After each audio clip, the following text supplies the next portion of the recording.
मेंढकी और कन्नू कछुआ। टुनटुनी विनम्र तथा सरल स्वभाव वाली मेंढकी थी। वह इन दिनों बीमार चल रही थी। टुनटुनी का इस दुनिया में अपने बेटे टर्टर मेंढक के सिवाय कोई नहीं था। टर्टर भी शरीर से कमजोर था, जिसकी वजह से वह परेशान रहती थी। उसकी समझ में नहीं आ रहा था कि वह टर्टर का ख्याल रखे या कि अपनी बीमारी का। समय के साथ टुनटुनी ने इसे भाग्य का लिखा समझकर अपने आप को संभालना सीख लिया था।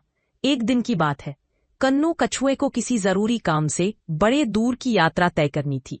वह सुबह जल्दी उठने की सोचकर रात को जल्दी सो गया था, किंतु दूसरे दिन उसकी नींद ही नहीं खुली थी। जब तक वह जागता तब तक काफी देर हो चुकी थी।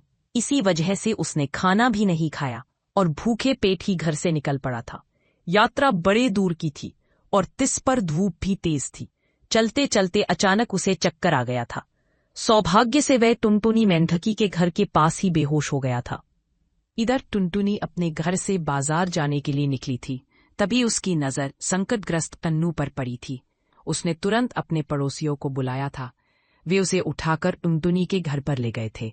टुनटुनी ने कन्नू को पहले बिस्तर पर लिटाया, उसके चेहरे पर पानी के छींटे मारे और पंखा चलाया था। थोड़ी देर बाद कन्नू को होश आ गया था। इसके बाद उसे भरपेट भोजन कराया था। तब कहीं जाकर कन्नू के जान में जान आई थी।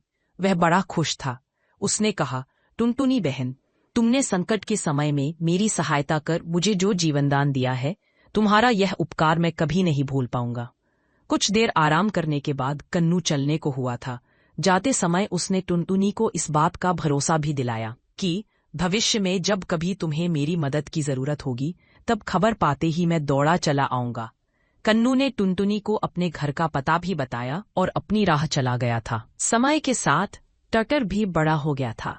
वह शारीरिक रूप से काफी हुष्ट-पुष्ट हो गया था। अब वह उछल कूद करता हुआ बड़ी दूर तक निकल जाता था। आज जब टर्टर घर से निकला तो उसे देखकर कुछ जंगली कुत्ते उसके पीछे पड़ गए थे। सौभाग्य यह कि उस समय टर्टर कन्नू के घर के पास ही था। बाहर कुत्तों के भौंकने की आवाज सुनकर कन्नू बाहर निकला था। तब उसकी नजर संकट में पड़े टर्टर पर पड़ी थी। कन्नू ने आवाज लगाकर अपने कुछ शक्तिशाली दोस्तों को बुलाया और कुत्तों को भगाया था। टर्टर बुरी तरह से घायल हो गया था। कन्नू उसे अपनी पीठ पर बिठाकर डॉक्टर गिलहरी के पास ले गया था। तुरंत ही उसका इलाज किया गया। गिलहरी ने कहा, अच्छा हुआ तुम समय रहते हुए इसे मेरे पास ले आए, वरना यह तो कब का इस दुनिया को अलविदा कह चुका होता। 2 दिनों तक टर्टर अस्पताल में ही रहा था। इधर टुनटुनी मेंढकी हैरान परेशान थी। टर्टर को आराम मिलते ही टुन्नू उसे अपनी पीठ पर बिठाकर टुनटुनी के घर पर ले गया था। अपने बेटे को सही सलामत देखकर वह खुशी से फूली नहीं समा रही थी, किंतु उसके शरीर पर घाव देखकर वह रो पड़ी थी। तब कन्नू ने उसे सारी बात बताई। इसे सुनकर टुनटुनी ने कहा, कन्नू भाई, अगर आप न होते तो मुझसे मेरा एकमात्र सहारा ही छिन गया होता। इस बात के लिए तुम्हारा लाख लाख शुक्रिया। उसकी बातें सुनकर कन्नू ने कहा, बहना, इसमें शुक्रिया वाली कौन सी बात है? उस दिन तुमने मेरी सहायता की थी और आज से हमारी दोस्ती और अधिक पक्की हो गई है। दोनों के चेहरों पर लंबी चौड़ी मुस्कान आ गई थी। बस इसके बाद टुनटुनी मेंढकी कन्नू कछुए के घर के पास ही जाकर रहने लगी थी। उसके दुख के दिन अब समाप्त हो चुके थे। ऐसी दोस्त पाकर कन्नू भी खुश था।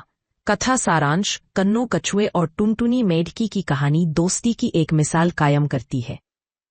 कोबाल्ट टीवी एनिमेशन को देखें, लाइक करें, सब्सक्राइब करें, शेयर करें।